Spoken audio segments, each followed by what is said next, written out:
Hi friends, welcome to மா kitchen. இன்றைக்கி rice dhokla எப்படி பண்ணுறதுன்னு பார்க்கலாம். அதுவும் வெஜிடபிள்ஸோட சூப்பராக டேஸ்டியான டோக்லா. அதுக்கு நான் இங்கே 1/2 கப்பு ரைஸ் ஃப்ளோர் எடுத்துருக்கேங்க. பச்சரிசி குதிர்த்த பவுட்ரு பண்ணது தான். கடலை மாவு 1/2 கப்பு, வெஜிடபிள்ஸு பீன்ஸு, கேரட் எடுத்துருக்கேங்க. நீங்கள் கேப்சிகம் இருந்தால் கேப்சிகம் கூட ஆட் பண்ணிக்கலாம். இப்போ தக்காளி ஒரு 1/4 போர்ஷன் எடுத்துருக்கேன். இது சென்டர் இந்த நடுப்பக்கம் வேண்டாம். அதை எடுத்துகிட்டு இந்த மாதிரி பொடிசாக கட் பண்ணிடலாம்.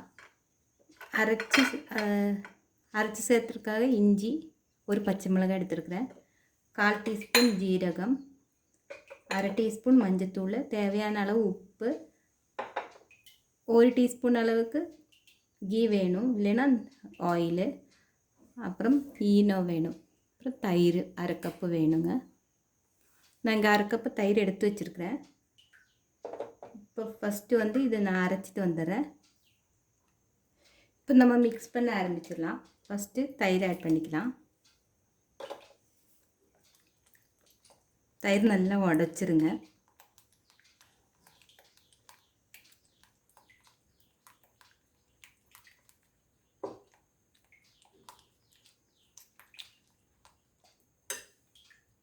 இப்போ இதில் அரிசி மாவு,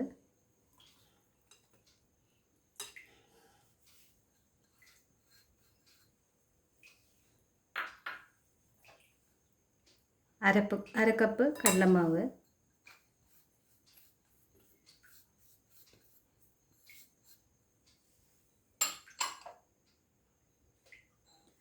இந்த இடித்து வச்ச பச்சை மிளகாய், இஞ்சி, 1/4 டீஸ்பூன் அளவுக்கு ஜீரகம்,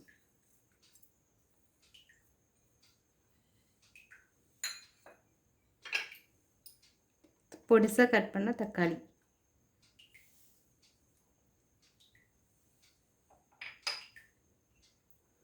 பொடிசாக கட் பண்ண கேரட்,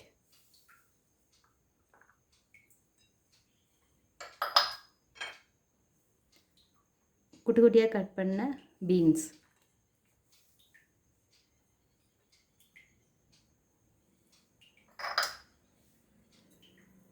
இப்போ மிக்ஸ் பண்ணிடலாம்.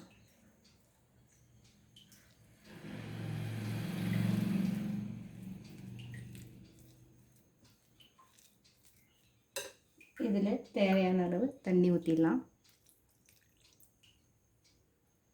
இந்த தண்ணி கூடவே மஞ்சத்தூள் ஆட் பண்ணிக்கலாம். அப்போ எல்லா இடத்துலையும் பரவிடும். 1/2 டீஸ்பூன் மஞ்சத்தூள்,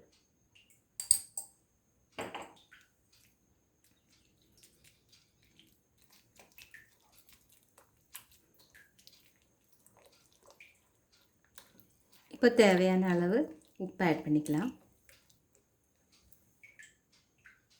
தயிர், தக்காளி எல்லாம் போட்டதுனால புளிப்பு இருக்கும். ஈயனும் வேறு போடுறோம், அதனால் 1/4 டீஸ்பூன் உப்பு ஆட் பண்ணுறேங்க.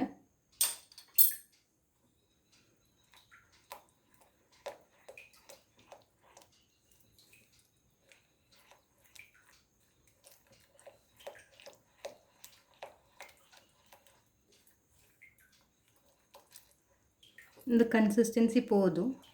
நல்லா மிக்ஸ் பண்ணிடலாம்.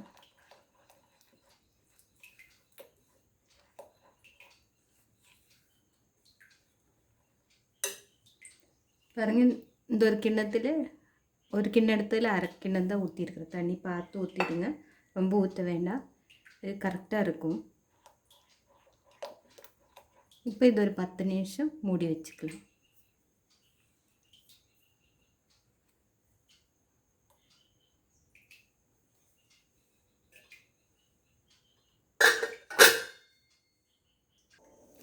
இப்போ நான் இதில் தான் ஸ்டீம் பண்ண போகிறேங்க. அதனால் இந்த பாத்திரத்தில் நல்லா ஆயில் அப்ளை பண்ணுறேன். நிறையவே அப்ளை பண்ணிவிடுங்க ஆயிலு. நான் 1 டீஸ்பூன் ஆயில் அதில் மிக்ஸ் பண்ணும்போது எடுக்கிறதுக்கு விட்டுட்டேன். நீங்கள் மறக்காமல் 1 டீஸ்பூன் ஆயில் ஊற்றிடுங்க. ஆயில் இல்லைன்னா கீ ஏதாவது ஒன்று. இப்போ 10 நிமிஷம் ஆயிடுச்சுங்க. இதில் எண்ணெய் ஆட் பண்ணிக்கலாம். ஒரு பேக்கெட் ஆட் பண்ண போகிறேங்க.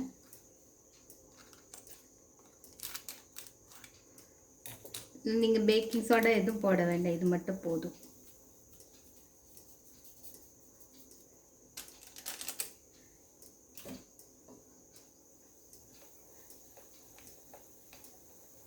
போட்டதுமே நுரைச்சி வரும் அது பாருங்கள். இப்போ நம்ம வந்து இந்த மோல்டில் ஊற்றிடலாம். நான் தண்ணி கொதிக்க வச்சுருக்கிறேன். அது இந்த கேஸ்க்கு மாற்றிடுறேன். இப்போ ஸ்டீமரில் தண்ணி கீழே கொதிச்சிட்ருக்குங்க. இதில் இந்த மோல்டு அந்த பாத்திரம் வச்சிடலாம். இதில் ட்ரான்ஸ்ஃபர் பண்ணிக்கலாம். இந்த ஒரு 20 நிமிஷம் நல்லா வேகட்டுங்க.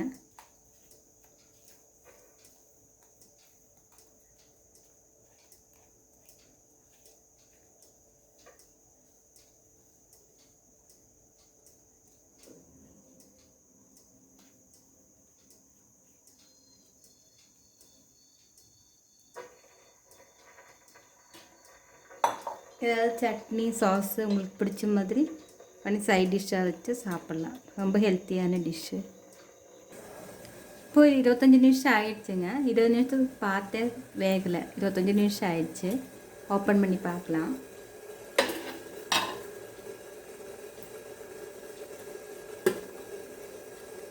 இன்னும் கொஞ்சம் வேகணுங்க.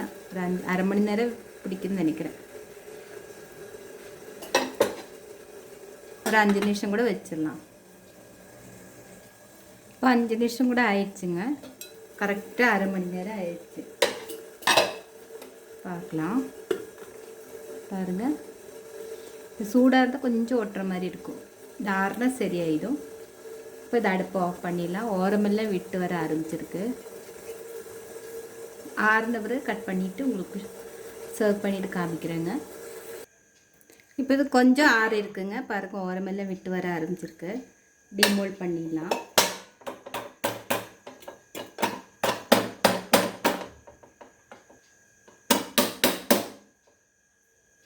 பாருங்கள், சூப்பராக வந்திருக்கு.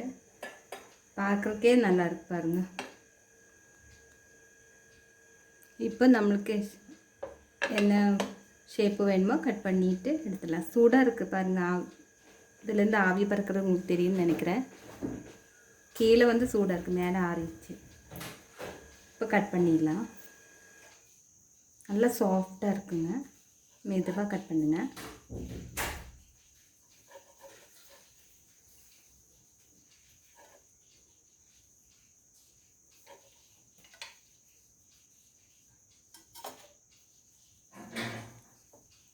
பாருங்கள் எவ்வளோ சாஃப்டாக இருக்குன்னு.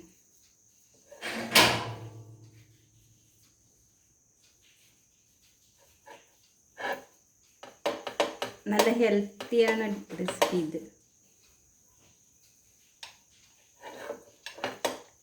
எல்லோரும் செஞ்சு பார்த்துட்டு உங்கள் கமெண்ட்ஸ் எனக்கு சொல்லுங்கள். இப்போ கட் பண்ணிவிட்டு உங்களுக்கு காமிக்கிறேன். இப்போ நான் சர்வ் பண்ணியாச்சுங்க. இந்த ரெசிபி எல்லாருக்கும் பிடிச்சிருக்குன்னு நினைக்கிறேங்க. பிடிச்சிருந்தால் லைக் பண்ணுங்கள், ஷேர் பண்ணுங்கள். என்னோடய சேனல் புதுசாக பார்க்குறவங்களா இருந்தால் மறக்காமல் சப்ஸ்கிரைப் பண்ணுங்கள். இந்த வீடியோ பார்த்ததுக்கு ரொம்ப ரொம்ப தேங்க்ஸ்.